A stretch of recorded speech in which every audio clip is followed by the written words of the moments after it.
বন্ধুরা, আমের সিজন তো প্রায় শেষের দিকে। বাজার থেকে পাকা আম একেবারে শেষ হয়ে যাওয়ার আগে আম দিয়ে এই রেসিপিটা একবার বানিয়ে দেখো। খেতে অপূর্ব হয়। একবার বানালে আবার বানাতে হবে, এতটাই খেতে ভালো হয়। আর বানানোটা একদমই সহজ, সময়ও খুব কম লাগে।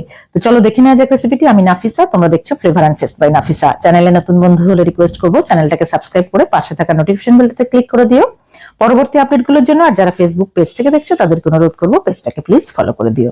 আমি এখানে দুটো পাকা আম নিয়ে নিয়েছি, একটা হিমসাগর একটা ল্যাংড়া, দুটোই খুব মিষ্টি। আমগুলোকে ছোট ছোট টুকরো করে কেটে নিয়েছি খোসা ছাড়িয়ে, তারপর মিক্সিতে এই যে একটা পেস্ট বানিয়ে নিয়েছি। পেস্টটাকে একটা কাপে ঢেলে রেখে দিচ্ছি। এটা মেজারিং কাপ, 1 কাপ হয়েছে দুটো আম থেকে পেস্ট। এবার একটা মিক্সিং বোলের মধ্যে আমের পেস্টটা নিয়ে নিলাম। এর সঙ্গে অ্যাড করে দিচ্ছি ওই কাপেরই 1 কাপ পরিমাণ সুজি। এখানে আমরা একটু মোটা দানা সুজিটা ব্যবহার করেছি, আমার কাছে এটাই ছিল, তবে মিহি সুজিটা দিয়ে করলেও হবে। বেশ ভালোভাবে সুজির সঙ্গে আমের পাল্পটাকে মিশিয়ে নিচ্ছি। এই সঙ্গে চিনিটাও দিয়ে দিতে হতো, তবে আমি চিনিটা তখন দিতে ভুলে গেছিলাম। তো ভালোভাবে এটাকে মিক্স করে 10 মিনিট রেস্টে রেখে দেব। 10 মিনিট পর এর সঙ্গে আমরা চিনিটা অ্যাড করব। চিনি, সুজি আর আমের পাল্প একসঙ্গে মিক্স করে রেস্টে রাখতে হতো, তোমরা করলে এভাবেই করো। যাই হোক, এখানে 1 কাপের 4 ভাগের 1 ভাগ পরিমাণ চিনি দিয়ে দিলাম। যেহেতু আমটা খুবই মিষ্টি আর আমাদের বাড়িতে কড়া মিষ্টি খায় না, সেই জন্য অল্প চিনি দিলাম। তোমাদের আম কতটা মিষ্টি সেই বুঝে আর তোমরা কি পরিমাণ মিষ্টি খাও সেই বুঝে চিনিটা অ্যাড করো। চিনিটা দেওয়ার পর ভালোভাবে মেখে নিয়ে দিয়ে দিলাম ওই একই কাপের 1 কাপ পরিমাণ ময়দা। আরো দিয়ে দিচ্ছি 1/2 কাপ পরিমাণ কোরানো নারকেল। নারকেলটা অপশনাল, তবে দিলে খেতে বেশ ভালো হয়। সামান্য একটু লবণ দিয়ে দিচ্ছি। আমি যে কোনো মিষ্টি জিনিসে অল্প একটু লবণ দিই, এতে বেশ ব্যালেন্স হয়ে টেস্টটা বেশ ভালো হয়। এই সবকিছুকে এবার ভালোভাবে মিশিয়ে নিতে হবে। আগে এগুলোকে ভালোভাবে মিশিয়ে নিয়ে তারপরে আমরা অল্প অল্প করে দুধ অ্যাড করবো এর সঙ্গে। তো বেশ ভালোভাবে মেশানো হয়ে গেছে। এবার আগে থেকে জাল করে রাখা রুম টেম্পারেচারের দুধ এর মধ্যে অল্প অল্প করে অ্যাড করে দেব। আমরা একটা সেমি থিক ব্যাটার বানাবো, তো সব দুধটা একবারে অ্যাড করলে ব্যাটারটা যদি পাতলা হয়ে যায়, সেই জন্য সব দুধটা একবারে অ্যাড করব না, অল্প অল্প করে দুধ অ্যাড করব। আর এইভাবে মিক্স করতে থাকবো। কনসিস্টেন্সিটা চেক করতে করতে আমরা আর কি ব্যাটারটা বানাবো, যাতে ব্যাটারটা পাতলা হয়ে না যায় আবার একদম থকথকে না হয়।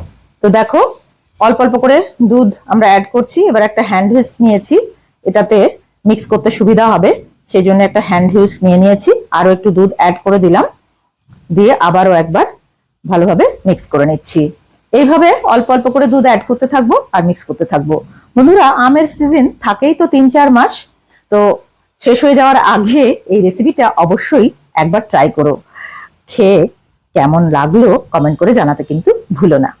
অবশিষ্ট যেটুকু ছিল দুধ দিয়ে দিলাম, দিয়ে আমরা এবার ভালোভাবে মিক্স করে নিচ্ছি। দেখো, মিক্স করার পর এটাকে একটু মিনিট 2 ভালোভাবে বিট করে নিতে হবে বা ফেটিয়ে নিতে হবে। দেখো, এইভাবে ফেটিয়ে নিলে আমরা মালপোয়া বানাচ্ছি, তো মালপোয়া গুলো খুব সুন্দর সফট হবে। মিনিট 2 এটাকে এইভাবে ফেটিয়ে নিলাম।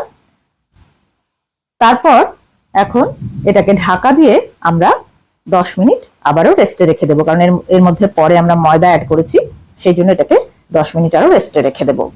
10 মিনিট পর ফিরে আসছি। 10 মিনিট পর আরেকবার মিক্স করে নিচ্ছি। দেখো, আরো একটু ঘন হয়ে গেছে এবং এটাই সঠিক কনসিস্টেন্সি। এবার আমরা মালপোয়াগুলোকে ভেজে নেব। এই যে তেলটা গরম করে নিয়েছি, এবার একটা বেশ বড় হাতা দিয়ে 1 হাতা করে দিয়ে দিচ্ছি।